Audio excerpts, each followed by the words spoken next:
بسم اللہ الرحمن الرحیم۔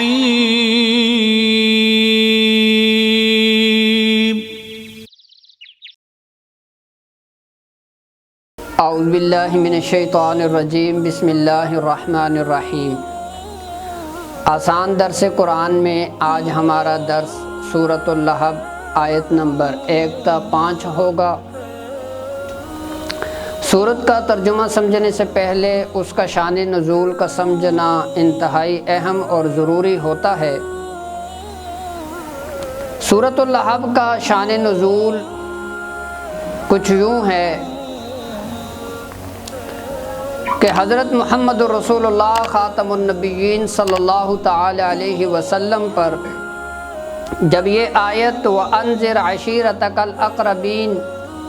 نازل ہوئی کہ آپ اپنے قریبی عزیزوں اور رشتہ داروں کو ڈرائیے، تو آپ صلی اللہ تعالی علیہ وسلم صفا پہاڑی پر چڑھے اور چڑھ کر آپ صلی اللہ تعالی علیہ وسلم نے سب قبائل والوں کو نام لے لے کر پکارا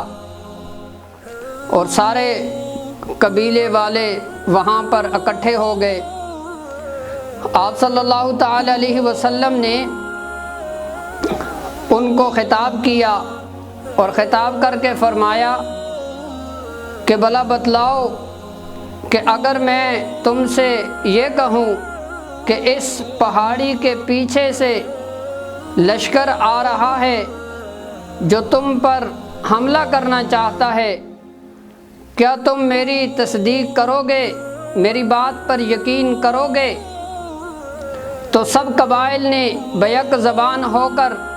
کہا کہ کیوں نہیں، ہم آپ کی بات پر تصدیق کریں گے، آپ کی بات پر یقین کریں گے، کیونکہ آپ ہم سب میں سب سے بڑھ کر سچے ہیں۔ اس پر آپ صلی اللہ تعالی علیہ وسلم نے فرمایا کہ لوگوں پھر سنو کہ میں تم کو آنے والے سخت عذاب سے ڈرانے والا ہوں، لہٰذا تم لا الہ الا اللہ کہو تاکہ تم کامیاب ہو جاؤ اور اپنے بچنے کی کھلم کھلا تدبیر کر لو۔ اس پر آپ صلی اللہ تعالی علیہ وسلم کا چچا ابو لہب وہ اٹھا اور اٹھ کر اس نے گستاخانہ الفاظ آپ صلی اللہ تعالی علیہ وسلم کے لیے استعمال کیے، کہنے لگا تبا لک یا محمد الہٰذا جمعتنا، نعوذ باللہ من ذالک، کہنے لگا کہ محمد صلی اللہ تعالی علیہ وسلم تمہارے لیے بربادی ہو، ہلاکت ہو، تباہی ہو کہ تو نے اسی لیے ہمیں جمع کیا تھا۔ اس کے گستاخانہ الفاظ پر آپ صلی اللہ تعالی علیہ وسلم تو خاموش رہے،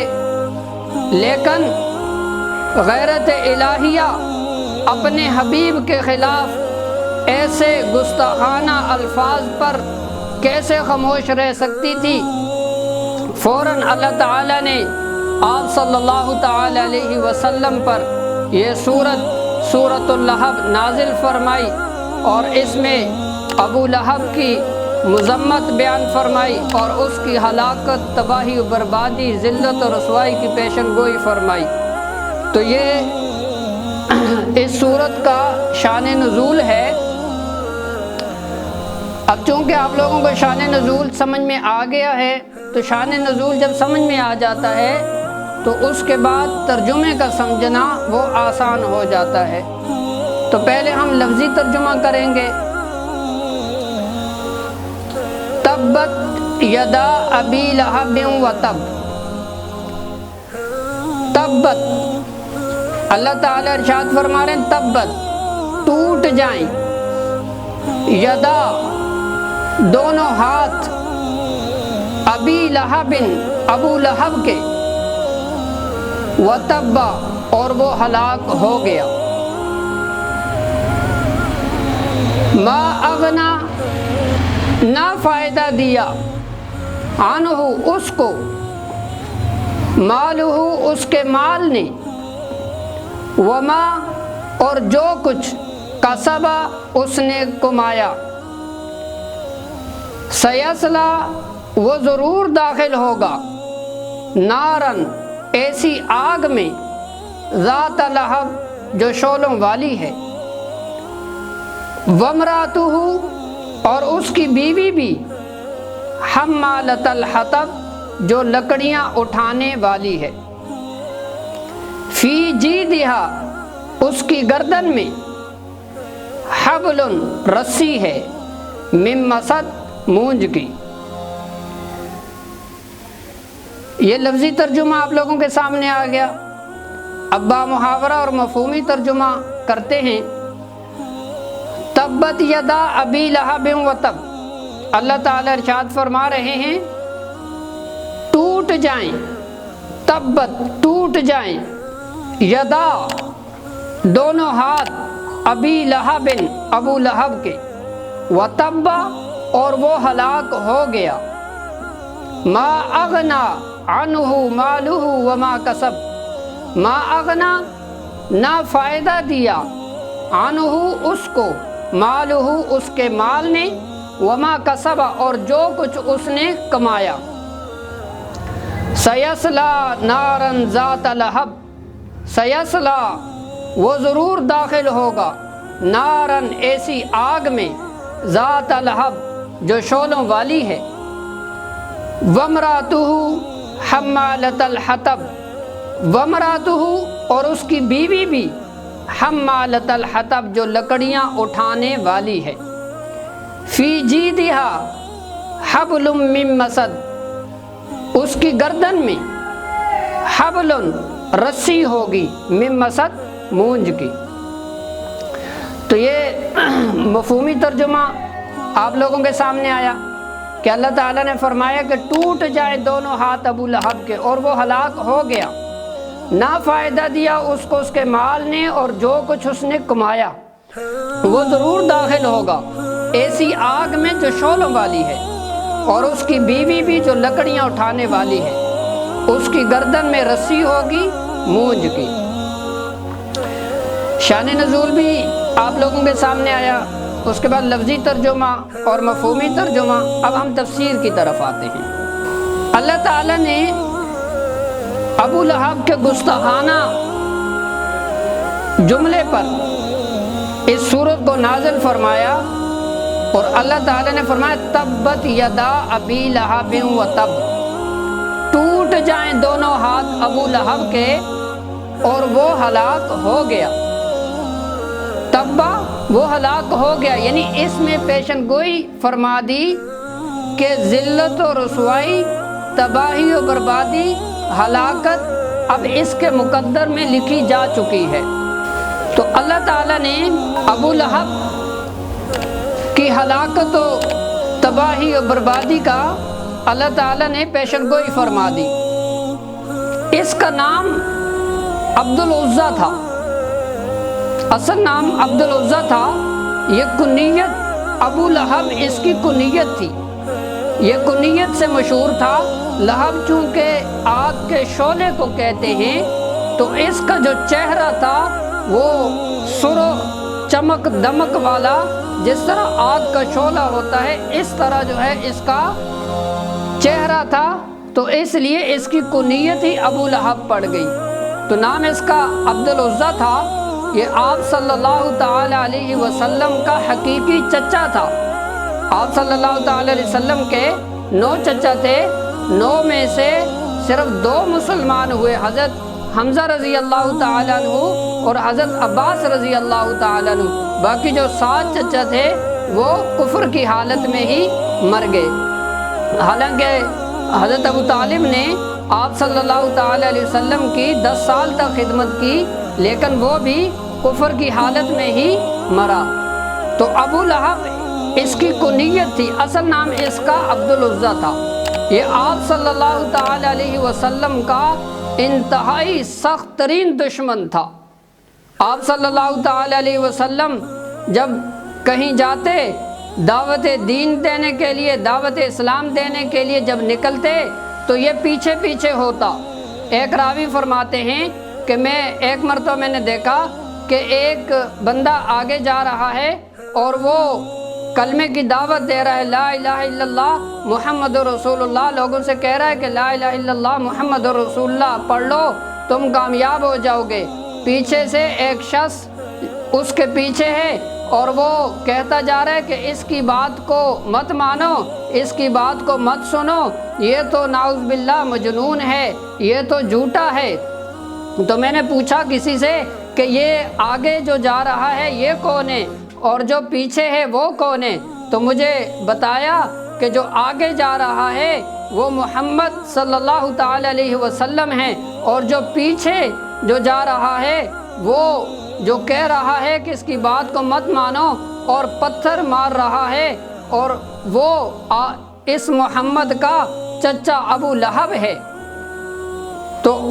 اس نے کوئی کسر اٹھا نہ رکھی، آپ صلی اللہ تعالی علیہ وسلم کو دکھ دینے میں، تکلیف دینے میں یہ پیش ہوتا۔ ایک موقع پر اپنے بیٹوں کو اس نے بلایا اور آ کر کہنے لگا کہ اگر تم میری رضامندی چاہتے ہو تو پھر تمہیں محمد صلی اللہ تعالی علیہ وسلم کی جو بیٹیاں ہیں ان کو طلاق دینی پڑے گی، اگر میری رضامندی چاہتے ہو۔ تو انہوں نے کہا کہ ہم آپ کی رضامندی چاہتے ہیں۔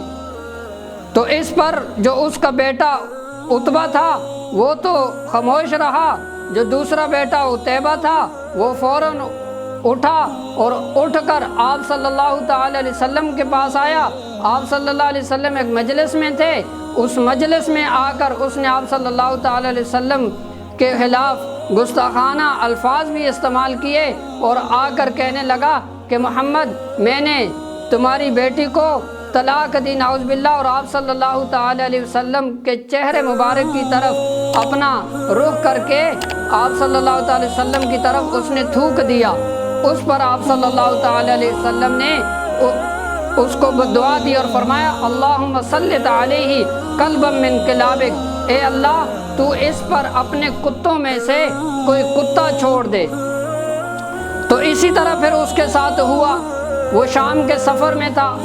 تجارت کے غرض سے وہ سفر پہ گیا اور وہاں پر اپنے جو پڑاؤ ڈالا تو وہاں اپنے جو ساتھی تھے ان سے کہنے لگا کہ مجھے محمد صلی اللہ علیہ وسلم نے بددعا دی ہے، لہٰذا مجھے خطرہ ہے، آپ لوگ اس طرح کرو کہ آپ اپنے سامان کا ایک ڈھیر بنا لو اور آس پاس آپ لوگ خود سو جاؤ اور اس کے ارد گرد اپنے اونٹوں کو بٹھا لو اور میں سامان کے اوپر سو جاؤں گا۔ تو وہ ایک شیر آیا جنگل سے نکلا اور آ کر اس نے سب جتنے بھی سوئے ہوئے تھے ان کو سونگا، ایک ایک کر کے سب کو سونگا، لیکن اس سونگنے سے اسے یہ محسوس ہوا کہ محمد صلی اللہ تعالی علیہ وسلم کا جو دشمن ہے وہ ان میں موجود نہیں ہے۔ وہ پھر پیچھے گیا، پیچھے جا کر وہ شیر تیزی سے آیا، تیزی سے آ کر اس نے چھلانگ لگائی اس سامان کے اوپر اور اس کو جپٹا اور اس کا جو سر ہے وہ سارا کچل دیا اور وہاں پر ہی اس کو ہلاک کر دیا۔ تو اس طرح اس کا انجام ہوا۔ اور ابو لہب جو آپ صلی اللہ تعالی علیہ وسلم کے خلاف عداوت میں، دشمنی میں پیش تھا، اس کے ساتھ بھی اسی طرح ہوا۔ غزوہ بدر میں وہ شریک نہ ہوا، اپنے بجائے کسی اور کو اپنی جگہ پر اس نے بھیج دیا، اور غزوہ بدر میں کفار کے 70 بڑے بڑے سردار وہ مارے گئے اور 70 گرفتار ہوئے، قید ہوئے۔ تو جب غزوہ بدر ختم ہوا اس کے 7 روز بعد اس بدبخت ابو لہب کو ایک طاعون کی گلٹی نکلی۔ طاعون یہ بیماری متعدی بیماری ہے، ایک سے دوسرے کو لگنے والی، اس کو گلٹی نکلی تو گھر والوں نے اسے الگ کر دیا اور ایک حبشی غلام کو مزدوری کے طور پر رکھ لیا اور اس سے کہا کہ ہمارے پاس اتنا وقت نہیں ہوتا، آپ اس کو سنبھال لیا کریں۔ تو وہ گھر والے کھانا دیتے، وہ حبشی غلام خود کھا جاتا، اسے نہ دیتا، پینے کے لیے کچھ دیتے، خود کھا جاتا، اسے نہ دیتا۔ اس طرح وہ کچھ دن گزرے، وہ مر گیا اور اسی حالت میں 3 دن پڑا رہا۔ جب اس کی لاش سڑنے لگی، بدبو آنے لگی، تو اس وقت گھر والوں نے مزدوری دے کر اس لاش کو اٹھایا، اور مزدوروں نے بھی جو حبشی غلام تھے انہوں نے بھی کیا کیا کہ ایک گڑھا کھودا، گڑھا کھود کر لکڑی کے ساتھ اس کو گڑھے میں ڈالا اور اوپر پتھر اور مٹی وہ ڈال کر وہ واپس آ گئے۔ تو اس طرح اس کی ذلت و رسوائی، تباہی، بربادی ہوئی۔ تو اس میں بھی اللہ تعالیٰ نے ایک تو پیشن گوئی فرما دی تھی کہ ابو لہب وہ ہلاک ہو گیا، اس کی تباہی بربادی ہو گئی، کیونکہ آپ صلی اللہ تعالی علیہ وسلم کا جو بھی دشمن ہوگا اللہ تعالیٰ نے اسے متنبع کر دیا کہ اپنا ہو یا بیگانہ، چھوٹا ہو یا بڑا، کوئی بھی ہو، آپ صلی اللہ تعالی علیہ وسلم کی مخالفت کرے گا تو اس کے لیے دنیا میں بھی ذلت و رسوائی ہے اور آخرت میں بھی اس کے لیے ذلت و رسوائی ہے۔ تو اللہ تعالیٰ نے فرمایا تبت یدا ابی لہب و تب، ٹوٹ جائیں دونوں ہاتھ ابو لہب کے اور وہ ہلاک ہو گیا۔ ما اغنا عنہ مالہ وما کسب، نہ فائدہ دیا اس کو اس کے مال نے اور جو کچھ اس نے کمایا۔ جب اس سے کہا جاتا تو اللہ نے فرمایا کہ نہ فائدہ دیا اس کو اس کے مال نے اور جو کچھ اس نے کمایا۔ جب اس سے کہا جاتا آخرت کے بارے میں، اس کو ڈرایا جاتا تو کہتا کہ میں اپنا مال دے دوں گا اور جو اولاد ہے وہ فدیے کے طور پر دے دوں گا۔ تو اللہ تعالیٰ نے فرمایا کہ نہ فائدہ دیا اس کو اس کے مال نے اور جو کچھ اس نے کمایا، یعنی مال بھی اس کو فائدہ نہیں دے سکتا، اولاد بھی فائدہ اس کو نہیں دے سکتی۔ جس طرح دنیا میں اس کے لیے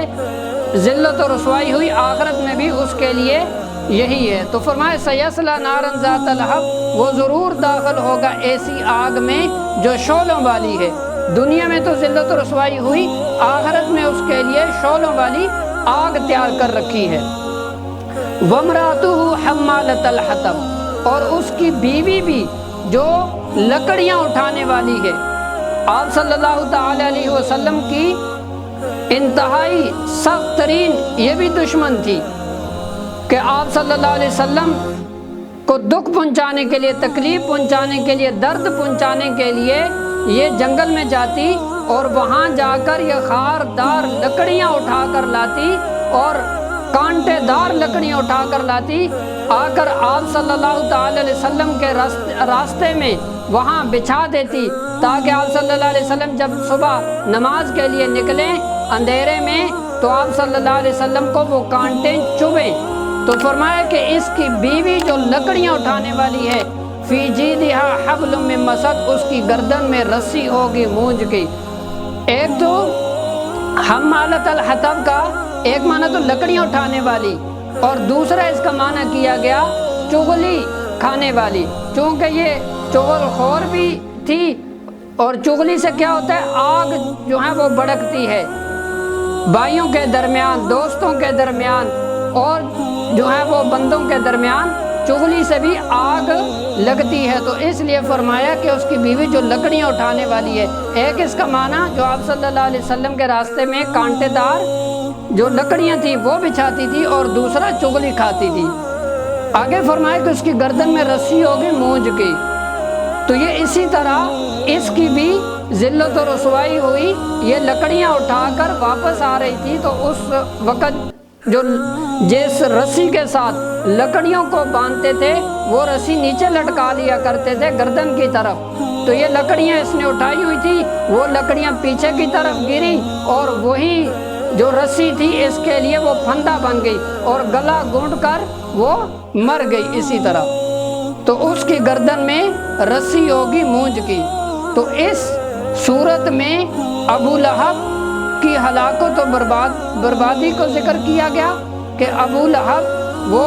اس کے دونوں ہاتھ ٹوٹ جائیں، چونکہ اس نے آپ صلی اللہ علیہ وسلم کے لیے گستاخانہ الفاظ استعمال کیے تھے، تو اللہ تعالیٰ نے بھی وہی الفاظ اس کے اوپر لٹا دیے۔ جو وہ کہتا تھا کہ میرا مال مجھے فائدہ دے دے گا، میری اولاد مجھے فائدہ دے دے گی، تو اللہ نے فرمایا کہ نہ مال کام آئے گی اور نہ